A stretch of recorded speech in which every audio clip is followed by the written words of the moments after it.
Bismillahirrahmanirrahim. Assalamualaikum warahmatullahi wabarakatuh.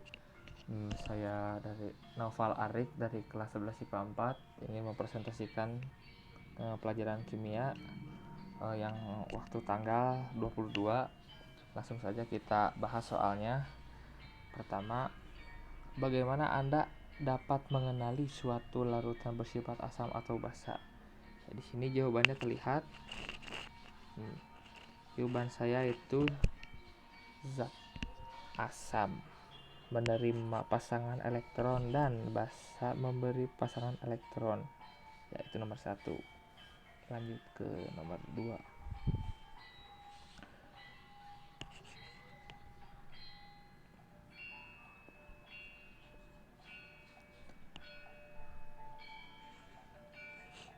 Indikator asam basa. Nah, saya itu menjawabnya senyawa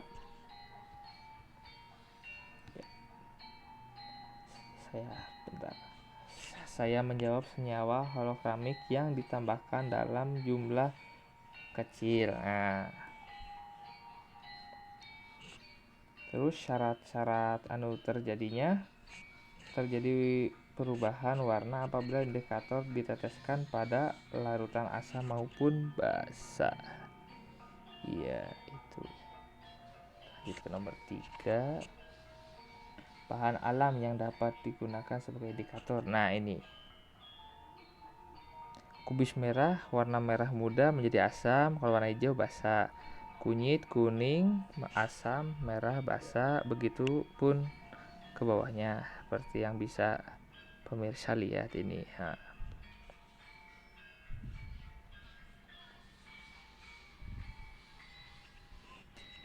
Ya, langsung ke nomor 4.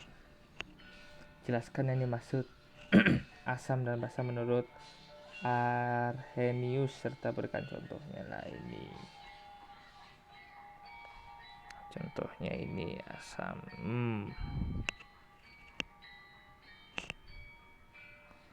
Contohnya HCl sama dengan H+ plus Cl min atas. Basa juga yang bisa menghasilkan ion OH negatif dalam larutan. Contohnya seperti ini. NOH sama dengan N4+ tambah OH-. Langsung ke nomor 5, tuliskan. Tuh. Ini langsung jawaban saya.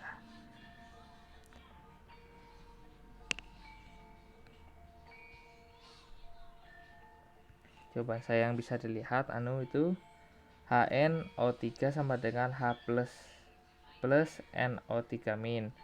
Yang B-nya H2CO3 sama dengan 2H+ tambah CO3 2-.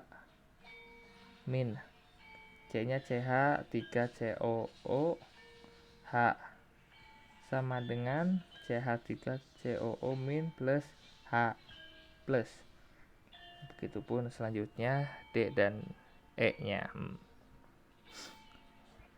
Nah, lanjut ke nomor 6. Ini miring ini ya. Nanti bisa dibalik kalau tidak terlihat. Nah, ini nomor 6. Jelaskan perbedaan asam lemah, asam kuat.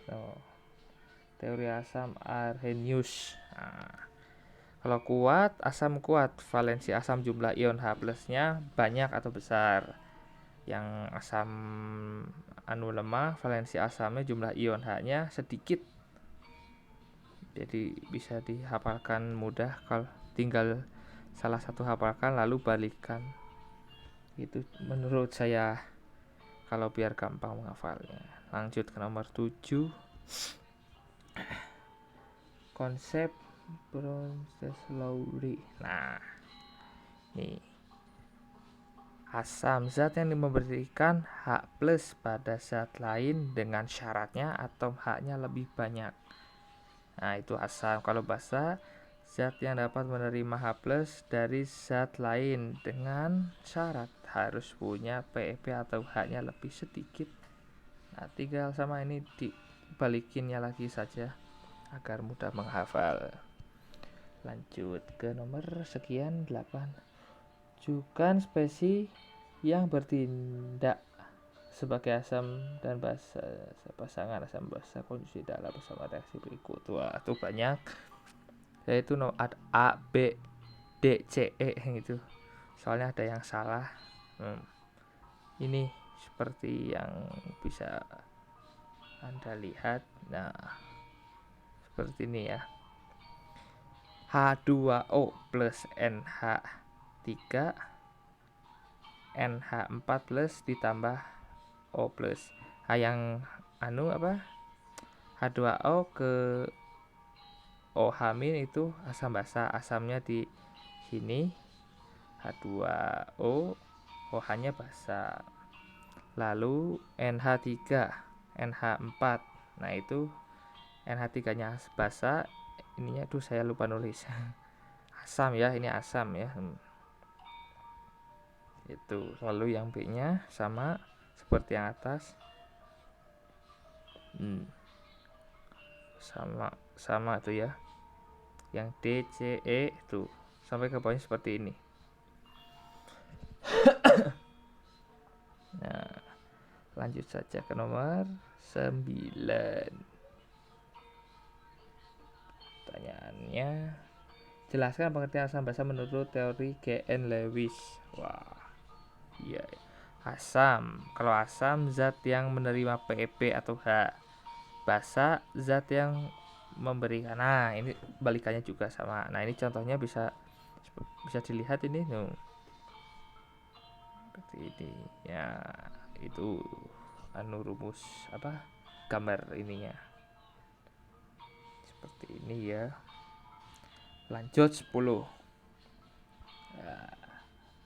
Jelaskan kelebihan teori asam basa. Teori kelebihan dari siapa ini? Arrhenius. Kesemuanya tuh.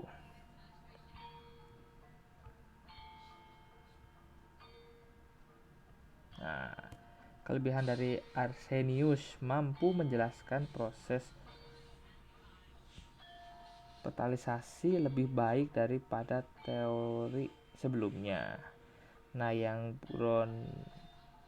Bronsted-Lowry dapat menjelaskan basa tidak memiliki ion OH- dan tidak terbatas pada prediksi air. Nah, itu konsep Lewis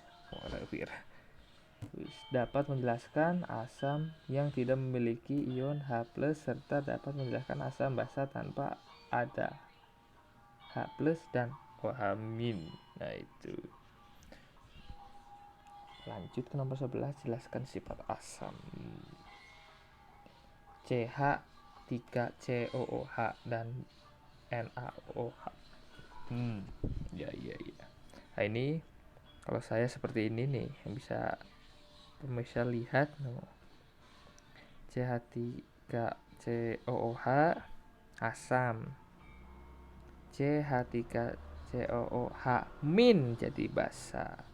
Yang H2O ke H2O+, H2O nya basa, H2O+ asam, seperti itu. Kemudian sama yang bawahnya. Ya, sama ya.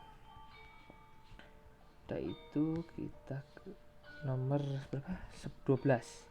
Jelaskan bagaimana geser. Nah, ini nomor 12. Bagaimana larutan H2PO4- dalam sifat asam bersifat basa. Nah, dalam air bersifat asam bersifat basa tuh. Basa seperti ini rumus ini ya. Tuh. H2PO4- plus H2O sama dengan H3PO4- 2 plus OH-. Nah, basa dan asam bisa terlihat ya. Nah, itu agar nggak bingung ada penjelasannya. H2PO4- menerima proton dari H2O sehingga membentuk H3PO4- 2 yang sebelah sini nih. Ya, ini. Lanjut yang bawahnya sama tuh, asam H2PO4 min plus H2O.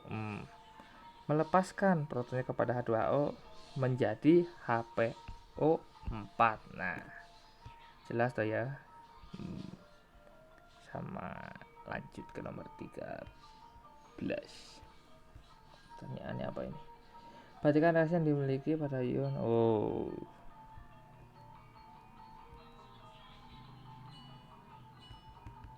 Iya, ini gangguan bentar.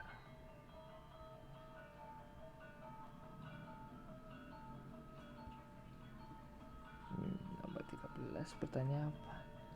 Perhatikan reaksi yang terjadi pada ini nih, HCO3- plus H2O, CO3 2- plus H3O+. Nah, pada ini yang ini. Nah, asam basa.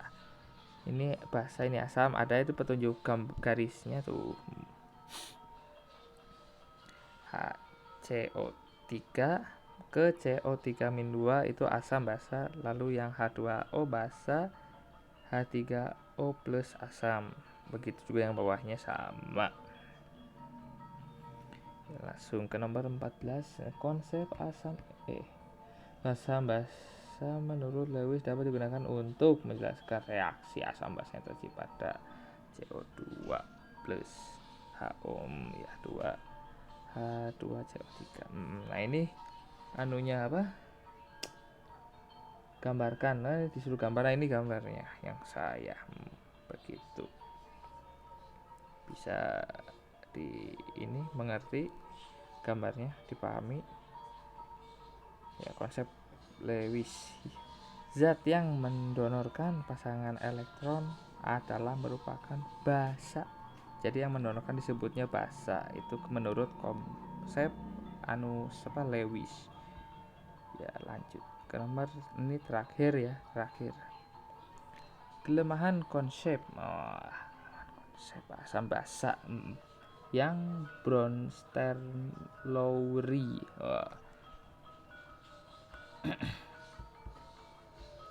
Tuh, teori ini menurut saya dan jawaban saya, ini teori ini memang dapat bekerja untuk semua pelarut protein ya, pelarut yang dapat melepaskan protein seperti asam asetat, air, amonia air, dan lain-lain. Nah, tapi teori ini tidak dapat menjelaskan perilaku asam basa pada pelarut aprotik. Pelarut atau yang disebut pelarut yang tidak dapat mendonorkan atau tidak melepaskan ion H+ seperti benzena dan dinoxan. Itu langsung yang keduanya. Teori ini gagal menurut saya. Bukan menurut saya lagi, emang sudah ini terbuktinya gagal menerangkan mengapa senyawa yang tidak mengandung ion H+ tetapi memiliki sifat asam. Contohnya seperti ini, HCl3 dan BF3 itu. Itu saja pembahasannya. Cukup sekian dari saya. Mohon maaf bila ada kata-kata yang kurang lancar atau kurang berkenan dan atau mengandung sifat tidak sopan, mohon dimaklumi. Cukup sekian dari saya.